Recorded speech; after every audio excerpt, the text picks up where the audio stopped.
How to Win Friends and Influence People. Dale Carnegie. This book is dedicated to a man who doesn't need to read it. My cherished friend, Homer Croy. 12 things this book will help you achieve. 1. Get out of a mental rut. Think new thoughts. Acquire new visions, new ambitions.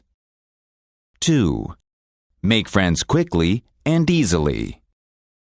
3. Increase your popularity. 4. Win people to your way of thinking. 5. Increase your influence, your prestige, your ability to get things done. 6. Win new clients, new customers. 7. Increase your earning power. 8. Make you a better salesman, a better executive. 9. Handle complaints, avoid arguments, keep your human contact smooth and pleasant. 10. Become a better speaker, a more entertaining conversationalist. 11. Make the principles of psychology easy for you to apply in your daily contacts. 12. Arouse enthusiasm among your associates. This book has done all these things for countless thousands of readers in 28 different languages. A Shortcut to Distinction by Lowell Thomas. On a cold winter night last January, 2,500 men and women thronged into the grand ballroom of the Hotel Pennsylvania in New York. Every available seat was filled by 7:30. At 8 o'clock, the eager crowd was still pouring in. The spacious balcony was soon jammed. Presently, even standing space was at a premium, and hundreds of people, tired after navigating a day in business, stood up for an hour and a half that night to witness. What? A fashion show? A 6-day bicycle race or personal appearance of Clark Gable? No. These people had been lured there by a newspaper ad. 2 evenings previously, they had picked up a copy of the New York Sun and found a full-page announcement staring them in the face. Increase your income. Learn to speak effectively. Prepare for leadership. Old stuff? Yes. But believe it or not, in the most sophisticated town on earth, during a depression with 20% of the population on relief, 2,500 people left their homes and hustled to the Pennsylvania Hotel in response to that ad. And the ad appeared, remember this, not in a tabloid sheet, but in the most conservative evening paper in town, the New York Sun. And the people who responded were of the upper economic strata, executives, employers, and professional men with incomes ranging from $2,000 to $50,000 a year. These men and women had come to hear the opening gun of an ultra-modern, ultra-practical course in effective speaking and influencing men in business. A course given by the Dale Carnegie Institute of Effective Speaking and Human Relations. Why were they there, these 2,500 businessmen and women? Because of a sudden hunger for more education due to the Depression? Apparently not, for this same course had been playing to packed houses in New York City every season for the past 24 years. During that time, more than 15,000 business and professional men have been trained by Dale Carnegie. Even large skeptical conservative organizations, such as the Westinghouse Electric and Manufacturing Company, McGraw-Hill Publishing Company, Brooklyn Union Gas Company, Brooklyn Chamber of Commerce, American Institute of Electrical Engineers, and the New York Telephone Company have had this training conducted in their own offices for the benefit of their members and executives. The fact that these men, 10 or 20 years after leaving grade school, high school, or college, come and take this training is a glaring commentary on the shocking deficiencies of our educational system. What do adults really want to study? That is an important question, and, in order to answer it, the University of Chicago, the American Association for Adult Education, and the United YMCA Schools made a survey that cost $25,000 and covered 2 years. That survey revealed that the prime interest of adults is health. It also revealed that their second interest is in developing skill in human relationships. They want to learn the technique of getting along with and influencing other people. They don't want to become public speakers, and they don't want to listen to a lot of high-sounding talk about psychology. They want suggestions that they can use immediately in business, in social contacts, and in the home. So that was what adults wanted to study, was it? All right, said the people making the survey. Fine, if that is what they want, we'll give it to them. Looking around for a textbook, they discovered that no working manual had ever been written to help people solve their daily problems in human relationships. Here was a fine kettle of fish. For hundreds of years, learned volumes had been written on Greek and Latin and higher mathematics, topics about which the average adult doesn't give two hoots. But on the one subject on which he has a thirst for knowledge, a veritable passion for guidance and help, nothing. This explains the presence of 2,500 eager adults crowding into the grand ballroom of the Hotel Pennsylvania in response to a newspaper advertisement. Here, apparently, at last was the thing for which they had long been seeking. Back in high school and college, they had pored over books, believing that knowledge alone was the open sesame to financial and professional rewards. But a few years in the rough and tumble of business and professional life had brought sharp disillusionment. They had seen some of the most important business successes won by men who possessed, in addition to their knowledge, the ability to talk well, win people to their way of thinking, and sell themselves and their ideas. They soon discovered that if one aspired to wear the captain's cap and navigate the ship of business, personality and the ability to talk are more important than a knowledge of Latin verbs or a sheepskin from Harvard. The advertisement in the New York Sun promised that the meeting in the Hotel Pennsylvania would be highly entertaining. It was. 18 men who had taken the course were marshaled in front of the loudspeaker, and 15 of them were given precisely 75 seconds each to tell his story. Only 75 seconds of talk, then bang went the gavel, and the chairman shouted, "Time! Next speaker!" The affair moved with the speed of a herd of buffalo thundering across the plains. Spectators stood for an hour and a half to watch the performance. The speakers were a cross-section of American business life. A chain store executive, a baker, the president of a trade association, 2 bankers, a truck salesman, a chemical salesman, an insurance man, the secretary of a brick manufacturers association, an accountant, a dentist, an architect, a whiskey salesman, a Christian Science practitioner, a druggist who had come from Indianapolis to New York to take the course, a lawyer who had come from Havana in order to prepare himself to give one important 3-minute speech. The first speaker bore the Gaelic name of Patrick J. O'Hare. Born in Ireland, he attended school for only 4 years, drifted to America, worked as a mechanic, then as a chauffeur. At 40, his family was growing up. He needed more money. So he tried to sell automobile trucks. Suffering from an inferiority complex that, as he put it, was eating his heart out, he had to walk up and down in front of an office half a dozen times before he could summon up enough courage to open the door. He was so discouraged as a salesman that he was thinking of going back to work with his hands in a machine shop, when one day he received a letter inviting him to an organization meeting of the Dale Carnegie course in effective speaking. He didn't want to attend. He feared he would have to associate with a lot of college men, that he would be out of place. His despairing wife insisted that he go, saying, It may do you some good, Pat. God knows you need it." He went down to the place where the meeting was to be held and stood on the sidewalk for 5 minutes before he could generate enough self-confidence to enter the room. The first few times he tried to speak, he was dizzy with fear. As the weeks drifted by, he lost all fear of audiences and soon found that he loved to talk.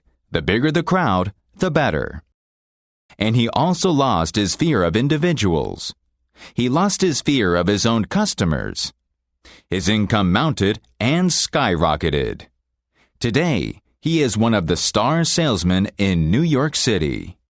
That night at the Pennsylvania Hotel, Patrick O'Hare stood in front of 2,500 people and told a gay, rollicking story of his achievements.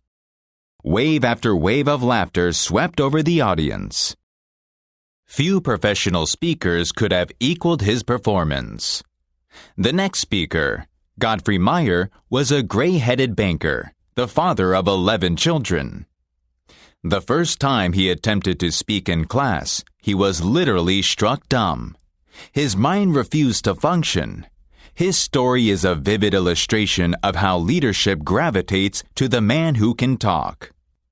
He works on Wall Street, and for 25 years, he has been living in Clifton, New Jersey. During that time, he had taken no active part in community affairs and knew perhaps 500 people. Shortly after he had enrolled in the Carnegie course, he received his tax bill and was infuriated at what he considered unjust charges. Ordinarily, he would have sat at home and fumed or taken it out in grousing to his neighbors. But instead, he put on his hat that night, walked into town meeting, and blew off his steam in public. As a result of that talk of indignation, the citizens of Clifton, New Jersey, urged him to run for the town council. So for weeks he went from one meeting to another, denouncing waste and municipal extravagance. There were 96 candidates in the field. When the ballots were counted, lo, Godfrey Meyer's name led all the rest. Almost overnight, he became a public figure among the 40,000 people in his community. As a result of his talks, he made 80 times more friends in 6 weeks than he had been able to do previously in 25 years. And his salary as councilman meant that he got a return of 1,000% a year on his investment. The third speaker, the head of a large national association of food manufacturers, told how he had been unable to stand up and express his ideas at meetings of a board of directors. As a result of learning to think on his feet, 2 astonishing things happened. He was soon made president of his association, and in that capacity, he was obliged to address meetings all over the United States. Excerpts from his talks were put on the Associated Press wires and printed in newspapers and trade magazines throughout the country. In 2 years, after learning to speak, he received more free publicity for his company and its products that he had been able to get previously by $250,000 spent in direct advertising. This speaker admitted that he had formerly hesitated to telephone some of the more important business executives in Lower Manhattan and invite them to lunch with him. But as a result of the prestige he had acquired by his talks, these same men now telephoned him and invited him to lunch and apologized to him for encroaching on his time. The ability to speak is a shortcut to distinction. It puts a man in the limelight, raises him head and shoulders above the crowd. And the man who can speak acceptably is usually given credit for an ability out of all proportion to what he really possesses. A movement for adult education is sweeping over the nation today. And the most spectacular force in that movement is Dale Carnegie, a man who has listened to and criticized more talks by adults than has any other man in captivity. According to a recent cartoon by Believe It or Not Ripley, he has criticized 150,000 speeches. If that grand total doesn't impress you, remember that it means one talk for almost every day that has passed since Columbus discovered America. Or, to put it in other words, If all the men who have spoken before him had used only 3 minutes and had appeared before him in succession, it would have taken a solid year, listening day and night, to hear them all. Dale Carnegie's own career, filled with sharp contrasts, is a striking example of what a man can accomplish when he is obsessed with an original idea and afire with enthusiasm. Born on a Missouri farm 10 miles from a railway, he never saw a streetcar until he was 12 years old. Yet today, at 46, he is familiar with the far-flung corners of the earth, everywhere from Hong Kong to Hammerfest. And, at one time, he approached closer to the North Pole than Admiral Byrd's headquarters at Little America were to the South Pole. This Missouri lad who once picked strawberries and cut cockleburrs for 5 cents an hour is now paid $1 a minute for training the executives of large corporations in the art of self-expression. This erstwhile cowboy who once punched cattle and branded calves and rode fences out in western South Dakota later went to London and put on shows under the patronage of His Royal Highness, the Prince of Wales. This chap, who was a total failure the first half-dozen times that he tried to speak in public, later became my personal manager. Much of my success has been due to training under Dale Carnegie. Young Carnegie had to struggle for an education, for hard luck was always battering away at the old farm in northwest Missouri with a flying tackle and a body slam. Year after year, the 102 River rose and drowned the corn and swept away the hay. Season after season, the fat hogs sickened and died from cholera. The bottom fell out of the market for cattle and mules, and the bank threatened to foreclose the mortgage. Sick with discouragement, the family sold out and bought another farm near the State Teachers College in Warrensburg, Missouri. Board and room could be had in town for $1 a day. But young Carnegie couldn't afford it, so he stayed on the farm and commuted on horseback 3 miles to college each day. At home, he milked the cows, cut the wood, fed the hogs, and studied his Latin verbs by the light of a coal oil lamp until his eyes blurred and he began to nod. Even when he got to bed at midnight, he set the alarm for 3 o'clock. His father bred pedigreed Duroc Jersey hogs, and there was danger during the bitter cold nights of the young pigs freezing to death. So they were put in a basket, covered with a gunny sack, and set behind the kitchen stove. True to their nature, the pigs demanded a hot meal at 3 a.m. So when the alarm went off, Dale Carnegie crawled out of the blankets, took the basket of pigs out to their mother, waited for them to nurse, and then brought them back to the warmth of the kitchen stove. There were 600 students in State Teachers College, and Dale Carnegie was one of the isolated half-dozen who couldn't afford to board in town. He was ashamed of the poverty that made it necessary for him to ride back to the farm and milk the cows every night. He was ashamed of his coat, which was too tight, and his trousers, which were too short. Rapidly developing an inferiority complex, he looked about for some shortcut to distinction. He soon saw that there were certain groups in college that enjoyed influence and prestige, the football and baseball players, and the chaps who won the debating and public speaking contests. Realizing that he had no flair for athletics, he decided to win one of the speaking contests. He spent months preparing his talks. He practiced as he sat in the saddle galloping to college and back. He practiced his speeches as he milked the cows. And then he mounted a bale of hay in the barn and with great gusto and gestures harangued the frightened pigeons about the necessity of halting Japanese immigration. But in spite of all his earnestness and preparation, he met with defeat after defeat. He was 18 at the time, sensitive and proud. He became so discouraged, so depressed, that he even thought of suicide. And then suddenly he began to win, not one contest, but every speaking contest in college. Other students pleaded with him to train them, and they won also.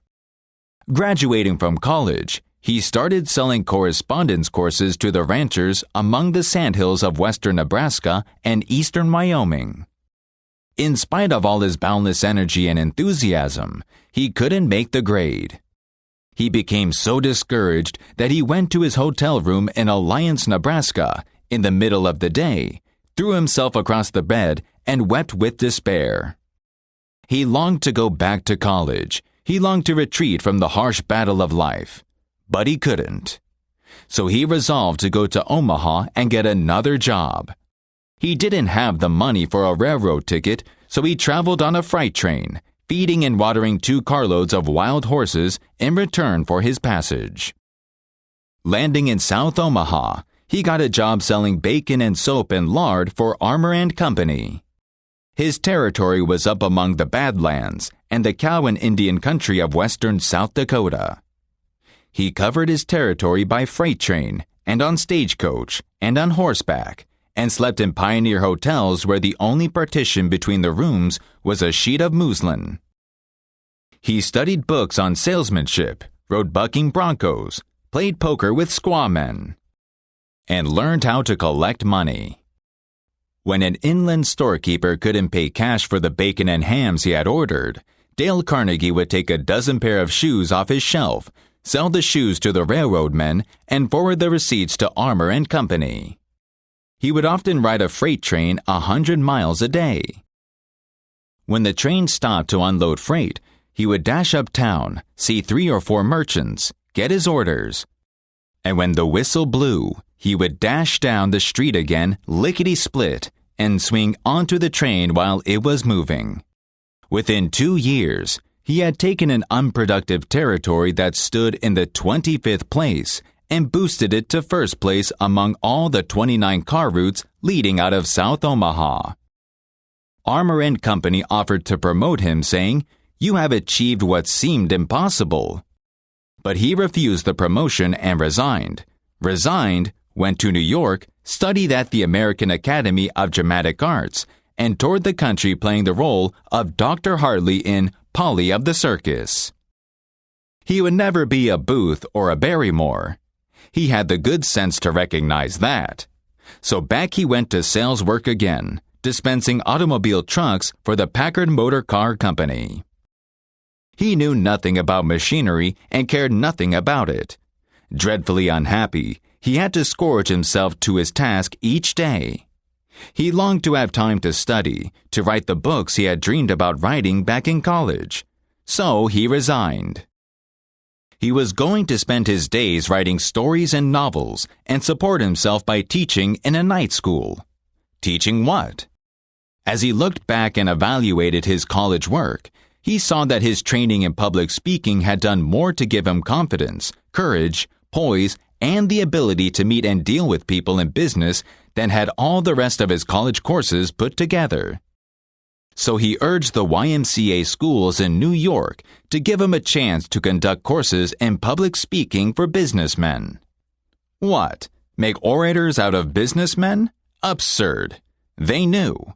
They had tried such courses, and they had always failed. When they refused to pay him a salary of $2 a night, he agreed to teach on a commission basis and take a percentage of the net profits, if there were any profits to take. And inside of 3 years, they were paying him $30 a night on that basis, instead of $2. The course grew. Other Ys heard of it, then other cities. Dale Carnegie soon became a glorified circuit rider covering New York, Philadelphia, Baltimore, and later London and Paris. All the textbooks were too academic and impractical for the businessmen who flocked to his courses. Nothing daunted, he sat down and wrote one entitled Public Speaking and Influencing Men in Business. It is now the official text of all the YMCAs as well as of the American Bankers Association and the National Credit Men's Association. Today, far more adults come to Dale Carnegie for training in public speaking each season than go to all the extension courses in public speaking conducted by all the 22 colleges and universities located in New York City. Dale Carnegie claims that any man can talk when he gets mad. He says that if you hit the most ignorant man in town on the jaw and knock him down, he will get on his feet and talk with an eloquence, heat, and emphasis that would have rivaled William Jennings Bryan in his palmiest days. He claimed that almost any man can speak acceptably in public if he has self-confidence and an idea that is boiling and stewing within him. The way to develop self-confidence, he says, is to do the thing you fear to do and get a record of successful experiences behind you. So he forces each man to talk at every session of the course. The audience is sympathetic. They are all in the same boat.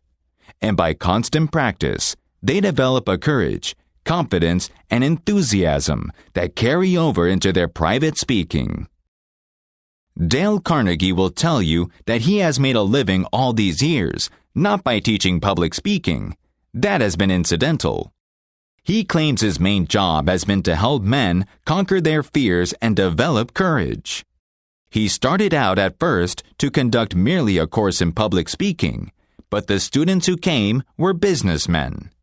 Many of them hadn't seen the inside of a classroom in 30 years. Most of them were paying their tuition on the installment plan. They wanted results, and they wanted them quick. Results that they could use the next day in business interviews and in speaking before groups. So he was forced to be swift and practical.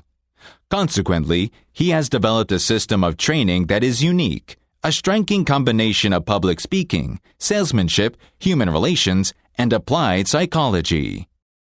A slave to no hard and fast rules, he has developed a course that is as real as the measles and twice as much fun.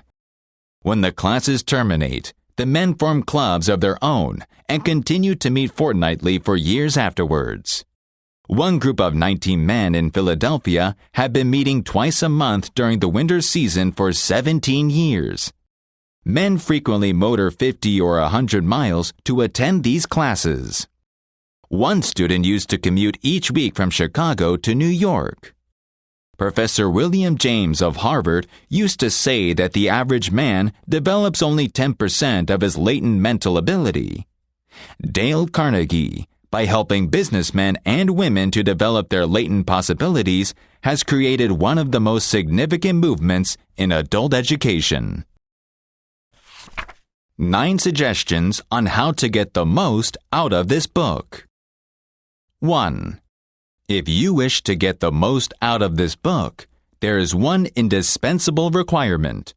One essential, infinitely more important than any rules or technique. Unless you have this one fundamental requisite, 1,000 rules on how to study will avail little. And if you do have this cardinal endowment, then you can achieve wonders without reading any suggestions for getting the most out of a book. What is this magic requirement?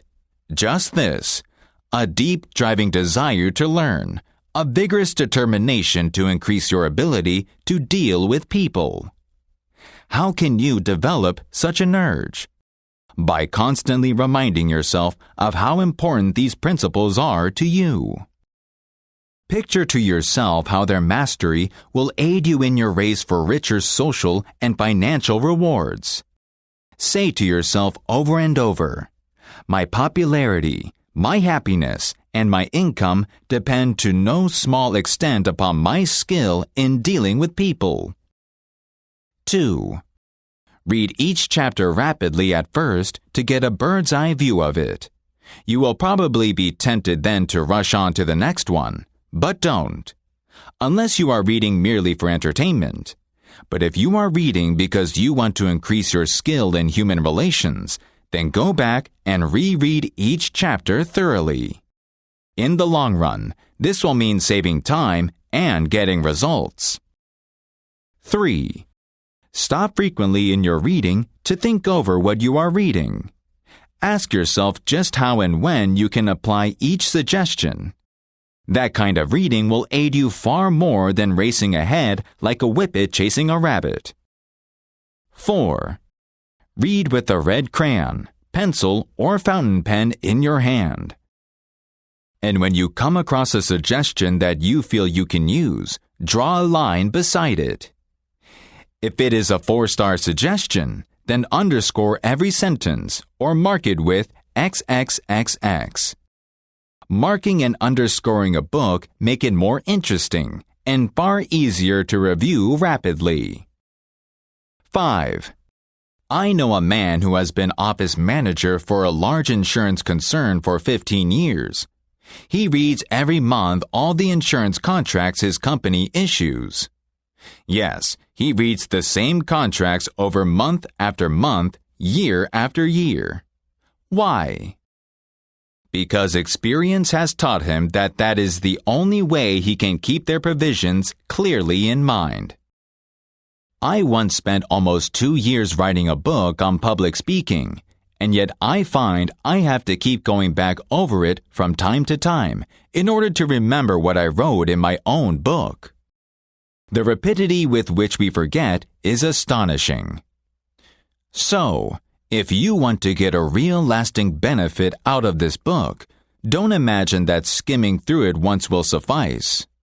After reading it thoroughly, you ought to spend a few hours reviewing it every month. Keep it on your desk in front of you every day. Glance through it often. Keep constantly impressing yourself with the rich possibilities for improvement that still lie in the offing. Remember that the use of these principles can be made habitual and unconscious only by a constant and vigorous campaign of review and application. There is no other way. 6. Bernard Shaw once remarked, "If you teach a man anything, he will never learn." Shaw was right. Learning is an active process. We learn by doing. So, if you desire to master the principles you are studying in this book, do something about them. Apply these rules at every opportunity. If you don't, you will forget them quickly. Only knowledge that is used sticks in your mind. You will probably find it difficult to apply these suggestions all the time. I know because I wrote the book, and yet frequently I find it difficult to apply everything I have advocated. For example, when you are displeased, it is much easier to criticize and condemn than it is to try to understand the other person's viewpoint. It is frequently easier to find fault than to find praise. It is more natural to talk about what you want than to talk about what the other person wants, and so on. So, as you read this book, remember that you are not merely trying to acquire information. You are attempting to form new habits. Ah, yes, you are attempting a new way of life. That will require time and persistence and daily application. So refer to these pages often. Regard this as a working handbook on human relations. And whenever you are confronted with some specific problem, such as handling a child, winning a wife to your way of thinking, or satisfying an irritated customer, hesitate about doing the natural thing, the impulsive thing. That is usually wrong. Instead, turn to these pages and review the paragraphs you have underscored. Then try these new ways and watch them achieve magic for you. 7. Offer your wife, your son, or some business associate a dime or a dollar every time he or she catches you violating a certain principle. Make a lively game out of mastering these rules. 8. The president of an important Wall Street bank once described in a talk before one of my classes a highly efficient system that he used for self-improvement. This man had little formal schooling, yet he is now one of the most important financiers in America, and he confessed that he owed most of his success to the constant application of his homemade system. This is what he does. I'll put it in his own words as accurately as I can remember. For years, I have kept an engagement book showing all the appointments I have during the day. My family never makes any plans for me on Saturday night, for the family knows that I devote a part of each Saturday evening to the illuminating process of self-examination and review and appraisal. After dinner, I go off by myself, open my engagement book, and think over all the interviews, discussions, and meetings that have taken place during the week. I ask myself, what mistakes did I make that time? What did I do that was right? And in what way could I have improved my performance? What lessons can I learn from that experience? I often find that this weekly review makes me very unhappy. I am frequently astonished at my own blunders. Of course, as the years have gone by, these blunders have become less frequent. Sometimes now I am inclined to pat myself on the back a little after one of these sessions. This system of self-analysis, self-education, continued year after year, has done more for me than any other thing I have ever attempted. It has helped me improve my ability to make decisions, and it has aided me enormously in all my contracts with people. I cannot recommend it too highly. Why not use a similar system to check up on your application of the principles discussed in this book? If you do, two things will result. First, you will find yourself engaged in an educational process that is both intriguing and priceless. Second, you will find that your ability to meet and deal with people will grow and spread like a green bay tree. 9.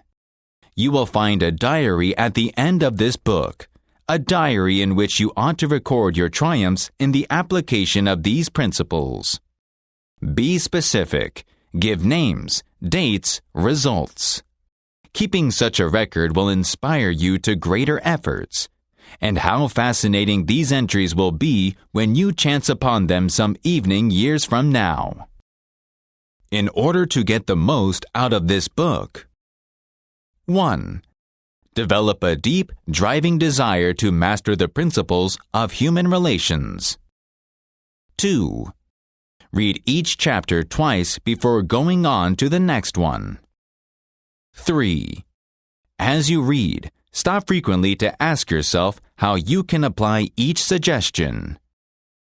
4. Underscore each important idea. 5. Review this book each month. 6. Apply these principles at every opportunity. Use this volume as a working handbook to help you solve your daily problems. 7. Make a lively game out of your learning by offering some friend a dime or a dollar every time he catches you violating one of these principles. 8. Check up each week on the progress you are making. Ask yourself what mistakes you have made, what improvement, what lessons you have learned for the future. 9. Keep a diary in the back of this book showing how and when you have applied these principles. Would you like to have a free copy of this book autographed by Dale Carnegie? Here is how you may get it. Study and master the principles discussed in this book and then apply them in your everyday business and social contacts. Then please write Dale Carnegie a detailed story of precisely how you applied these principles and what results you achieved. Be specific. Tell what you said, what the other person said, and precisely what happened. Don't worry about how you tell your story. It is merely the facts we want. If your story is printed, it will probably have to be rewritten anyway to meet our requirements of space.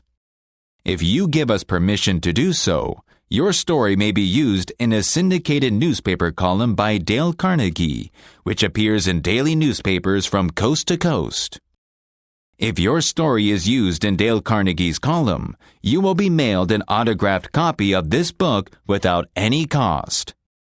So if you have a story to tell of precisely how you have used the principles of how to win friends and influence people, please send it to Dale Carnegie's column, 150 Pinehurst Avenue, New York City.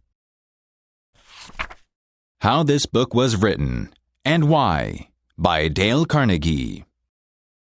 During the last 35 years, The publishing houses of America have printed more than 1/5 different books. Most of them were deadly dull, and many were financial failures. Many, did I say? The president of one of the largest publishing houses in the world recently confessed to me that his company, after 75 years of publishing experience, still loses money on 7 out of every 8 books it publishes. Why, then, have I had the temerity to write another book? And, after I have written it, why should you bother to read it? Fair questions, both, and I'll try to answer them.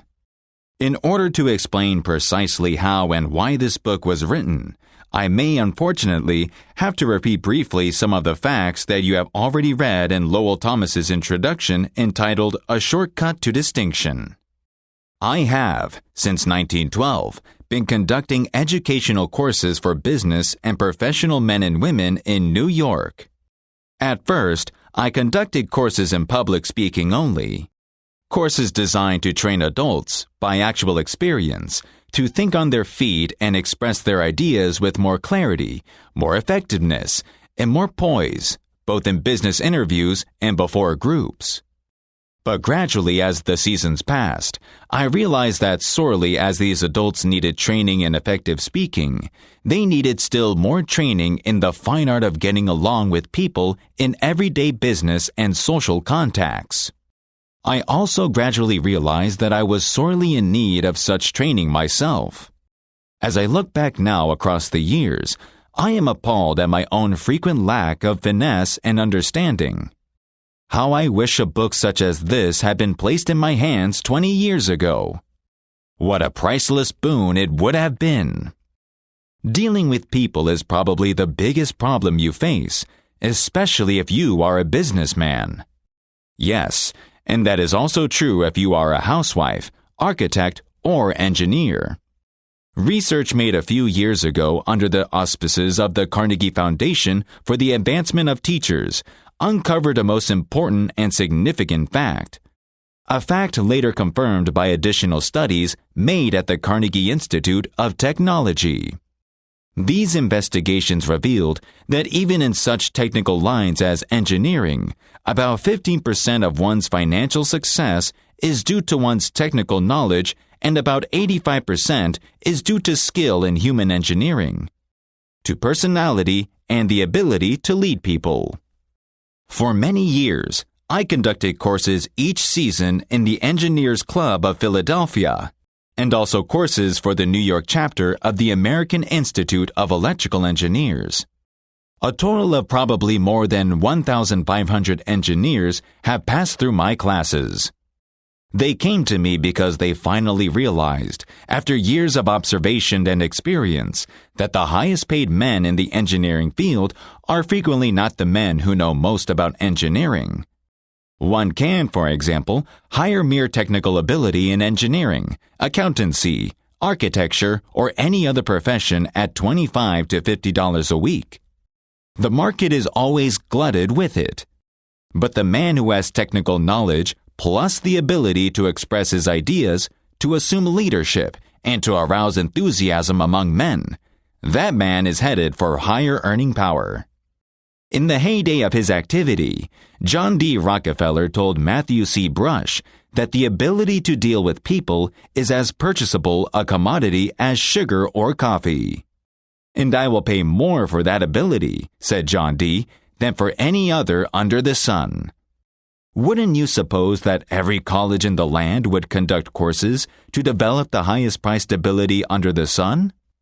But if there is just one practical, common-sense course of that kind given for adults in even one college in the land, it has escaped my attention up to the present writing. The University of Chicago and the United YMCA schools conducted a survey to determine what adults want to study. That survey cost $25,000 and took 2 years. The last part of the survey was made in Meriden, Connecticut. It was taken as a typical American town. Every adult in Meriden was interviewed and requested to answer 156 questions.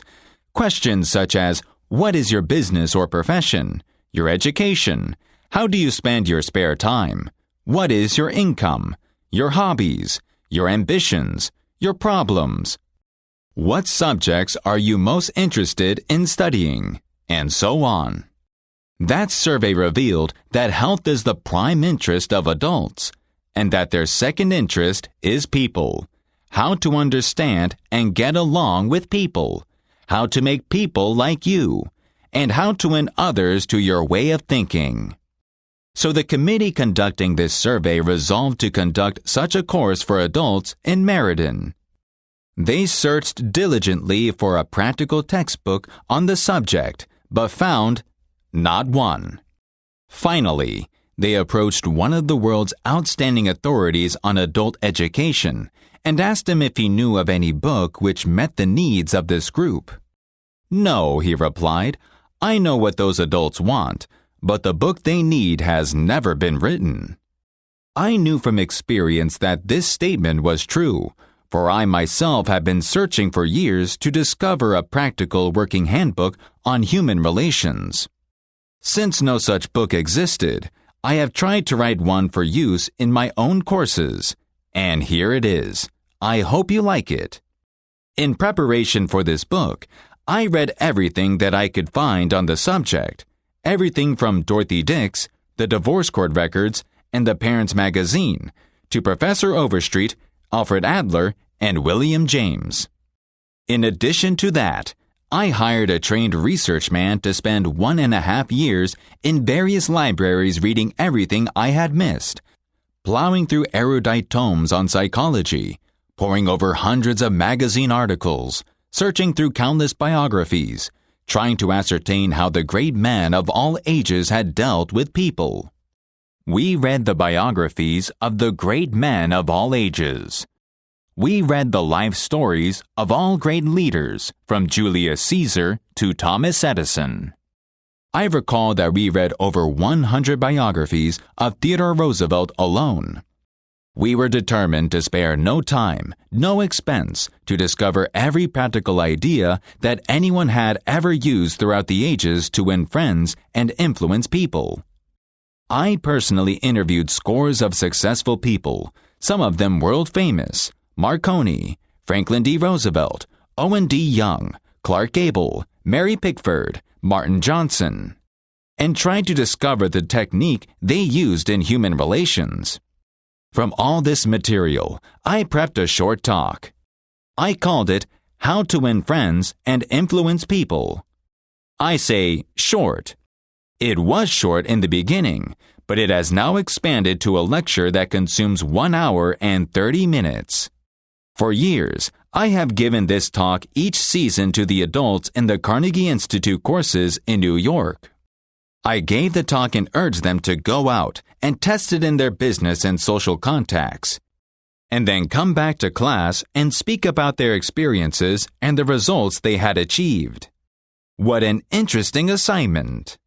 These men and women, hungry for self-improvement, were fascinated by the idea of working in a new kind of laboratory, the first and only laboratory of human relationships for adults that has ever existed. This book wasn't written in the usual sense of the word. It grew as a child grows. It grew and developed out of that laboratory, out of the experiences of thousands of adults. Years ago, we started with a set of rules printed on a card no larger than a postcard. The next season, we printed a larger card, then a leaflet, then a series of booklets, each one expanding in size and scope. And now, after 15 years of experiment and research, comes this book. The rules we have set down here are not mere theories or guesswork. They work like magic. Incredible as it sounds, I have seen the application of these principles literally revolutionize the lives of many people. To illustrate, last season, a man with 314 employees joined one of these courses. For years, he had driven and criticized and condemned his employees without stint or discretion. Kindness, words of appreciation, and encouragement were alien to his lips. After studying the principles discussed in this book, this employer sharply altered his philosophy of life. His organization is now inspired with a new loyalty, a new enthusiasm, a new spirit of teamwork. 314 enemies have been turned into 314 friends. As he proudly said in a speech before the class, "When I used to walk through my establishment, no one greeted me. My employees actually looked the other way when they saw me approaching. But now they are all my friends, and even the janitor calls me by my first name." This employer now has more profit, more leisure, and, what is infinitely more important, he finds far more happiness in his business and in his home. Countless numbers of salesmen have sharply increased their sales by the use of these principles. Many have opened up new accounts that they had formerly solicited in vain. Executives have been given increased authority, increased pay. One executive last season reported an increase in salary of $5,000 a year, largely because he applied these truths. Another, an executive in the Philadelphia Gasworks Company, was slated for demotion because of his belligerence, because of his inability to lead people skillfully. This training not only saved him from a demotion when he was 65, but it brought him promotion with increased pay. On innumerable occasions, wives attending the banquet given at the end of the course have told me that their homes have been much happier since their husbands took this training. Men are frequently astonished at the new results they achieve. It all seems like magic. In some cases, in their enthusiasm, they have telephoned me at my home on Sundays because they couldn't wait 48 hours to report their achievements at the regular session of the course. One man was so stirred by a talk on these principles last season that he sat discussing them with the other members of the class until far into the night. At 3 o'clock in the morning, the others went home, but he was so shaken by a realization of his own mistakes, so inspired by the vista of a new and richer world opening before him, that he was unable to sleep. He didn't sleep that night, or the next day, or the next night. Who was he? A naive, untrained individual ready to gush over any new theory that came along? No, far from it. He is a sophisticated blaze dealer in art. Very much the man about town, who speaks 3 languages fluently and is a graduate of 2 foreign universities. While writing this chapter, I received a letter from a German of the old school, an aristocrat whose forebears had served for generations as professional army officers under the Hohenzollerns. His letter, written from a transatlantic steamer, telling about the application of these principles, rose almost to a religious fervor. Another man, an old New Yorker, a Harvard graduate, whose name looms large in the social register, a wealthy man, the owner of a large carpet factory, declared that he had learned more in 14 weeks through this system of training about the fine art of influencing people than he had learned about the same subject during his 4 years in college. Absurd? Laughable? Fantastic? Of course, you are privileged to dismiss this statement with whatever adjective you wish.